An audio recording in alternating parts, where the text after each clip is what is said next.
Time to pull up a chair. We've got another great story for you today in the rLounge. You think family drama ends when you grow up?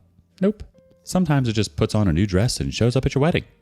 Today in the rLounge, why just ruin a childhood when parents can ruin a wedding too?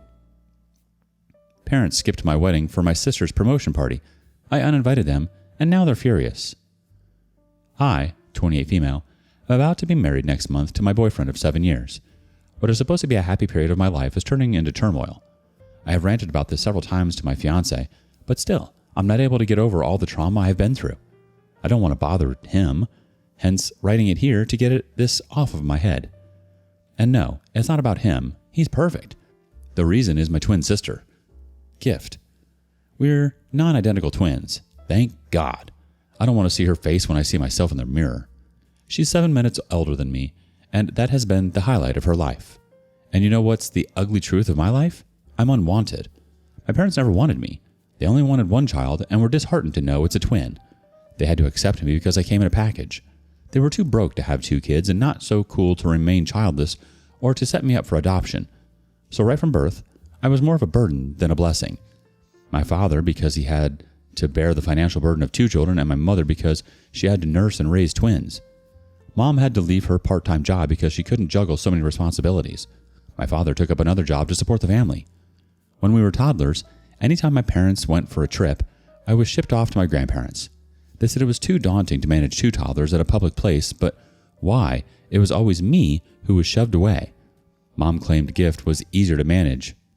I didn't throw a fuss because I liked to spend time with my grandparents. They were loving and caring. I got everything from them that was missing in my home. As we grew older, I started seeing through their acts. It was pure evil. Dad got a good promotion and hefty raise, which solved our financial troubles, but nothing changed for me. I never got anything at one go. Though Gift and I were of the same age, she got to wear the new ones, and if she didn't like them or got bored with them, she would hand me down. I got new clothes only on holidays or when I threw tantrums.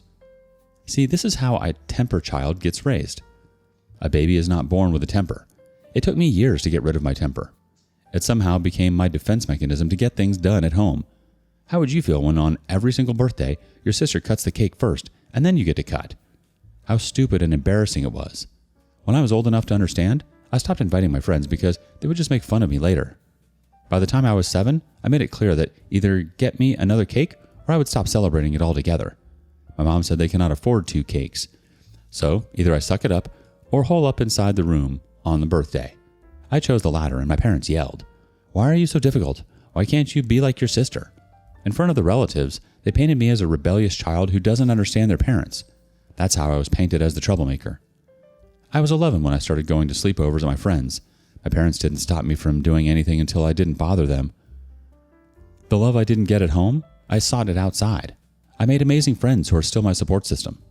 Once I was going for a sleepover, Gift came to me and almost begged me to take her. It was like, "I don't have any close friends. Can I please come with you?"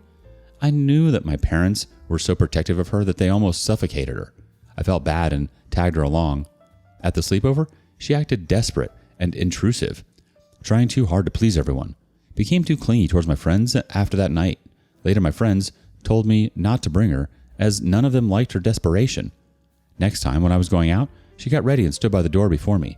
I told her gently, "Hey, my friends said maybe it's better if it's just me this time." She exploded. "I knew you hate me. That's why you have asked your friends to ignore me." Before I could respond, she ran to Mom screaming, "She doesn't want me there because they watch dirty movies on the computer." I shouted at my defense, but Mom didn't care. She grounded me and I couldn't go for the next many weeks. She smirked from the doorway. When I was 14, a boy from our school asked me to the junior prom. I didn't have a partner yet, so I accepted his offer. When Gift came to know about this, she had a meltdown. Stormed into my room crying, demanded that I drop that guy so she could ask him out. Apparently she was having a huge crush on him. I told her if she liked that guy, she could tell him to drop me. She called me names, very dirty ones, and ran to our parents crying, "She's stealing the guy I like." I stormed out of the house, couldn't stand her tantrums. In the night, my mom sat me down and talked about sisterhood. Said women should support each other. I shouldn't steal other women's men and should be a good sister. Let Gift go with him. I obviously freaked out and clarified that I wasn't stealing anyone's man and it was not my problem if that guy asked me first. Gift was with a boy and doing drugs. That's why I was famous amongst the dudes. I lost it. I called her a pathetic loser who couldn't stand the fact that a guy chose me over her. That was it.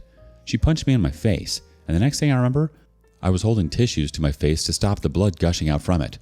My parents rushed me to the ER while begging me not to report Gift to the authorities.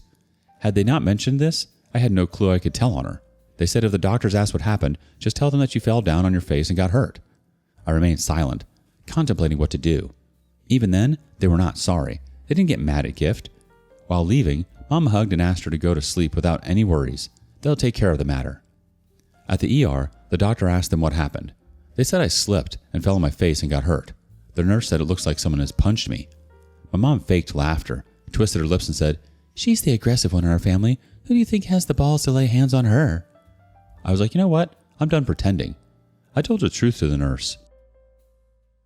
She asked my parents to wait outside. They were reluctant to leave, saying they were my parents and I was safest in their presence. The nurse didn't listen and shoved them outside. Mom gave me a scornful and threatening look. The doctor came in and they asked me to elaborate in detail what happened. I felt so safe that I told them everything. Not only that incident, but all the emotional abuse I was going through. They called CPS, who took me into their custody after I was given the stitches. My statement was recorded and Gift was summoned the next day. My parents tried to brush it off as a sibling fight. They advocated Gift as a calm and obedient girl, and it was I who provoked her. Claimed it was the first time ever that she had lost her temper, and one singular incident cannot conclude her abusive. Even then, they tried to label me as the troublemaker. The lady officer got the whiff of the situation and called out my parents for siding with Gift. They were asked to give a written commitment that they won't allow any violence in their house, and if it ever gets reported, they'll be charged too, along with the offender. Gift was also let go with a strict warning. I was too scared to go home with my parents. The lady officer gave me her number and asked me to call her directly if I feel threatened. The ride home was the scariest and coldest time of my life. It was dead silent. My parents were red for dragging the family into mud. Friends and relatives were gossiping. When we reached home, I overheard them telling Gift to stay away from that cunt. I called my grandparents and told them what had happened. The next day they came over and told my father to send me home with them. My parents were more than happy to get rid of me, and I was happy to get out of their crappy place. I packed and left with them. At the end, I had to miss the prom because I still had bandages on my nose. My grandpa drove me 45 minutes every day for my junior high final exams. Then I changed my school close to their place. High school was the best time of my life. I remained in no contact with my parents. I only got calls on my birthday and holidays. Yes, Dad still paid for my education and sent my monthly expenses to Grandpa. I'm grateful for that. At least he didn't cut me off financially. But Mom never called. On my high school graduation, Dad came alone. Said Mom couldn't make it as Gift was sick and she couldn't leave her alone. When I secured a seat in one of the best colleges in the city, Grandpa called them in joy. Dad was happy and said he was proud of me. Later, Mom called. Just cold congratulations and good luck. Maybe she was sulking because Gift couldn't secure a seat even in a regular college.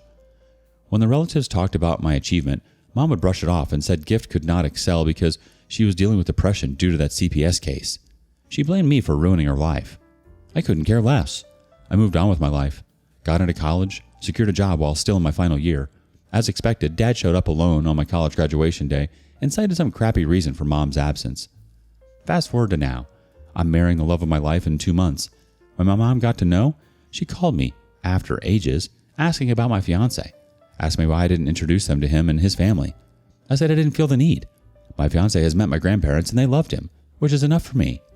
She insisted that I bring him to their place for dinner, but I refused. Now she's nagging and acting intrusive about everything related to my wedding. Said I should let bygones be bygones and involve them in the preparations. Said it wasn't good for the family image that I sidelined them in my wedding. I said I don't care what society thinks of me. My boyfriend knows the truth, understands my circumstances, why I'm cutting off my parents. She didn't back off. She somehow fetched my fiancé's number and invited him for dinner. He politely turned it down, saying matters related to my family are my call, so better she checks this with me. While I'm impressed with his answer, I'm terrified that my mom might double down on her approach and ruin my wedding. I guess she cannot see me getting married while her princess daughter remains single. Today my dad called and asked me to introduce them to my fiancé's family. When I refused, he said, "Don't embarrass us anymore. You've already done enough. We need to know the guy and his family you're marrying into." I tried to bring up their injustice towards me. He shut me down, saying he paid for my education and all the expenses while I was staying at grandparents, so I owe him this one.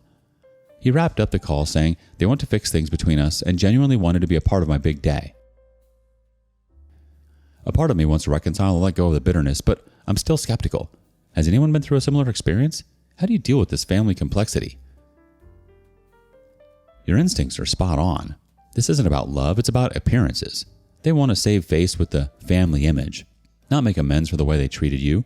If they truly cared about reconciliation, they would have reached out long before your wedding and acknowledged the harm they caused.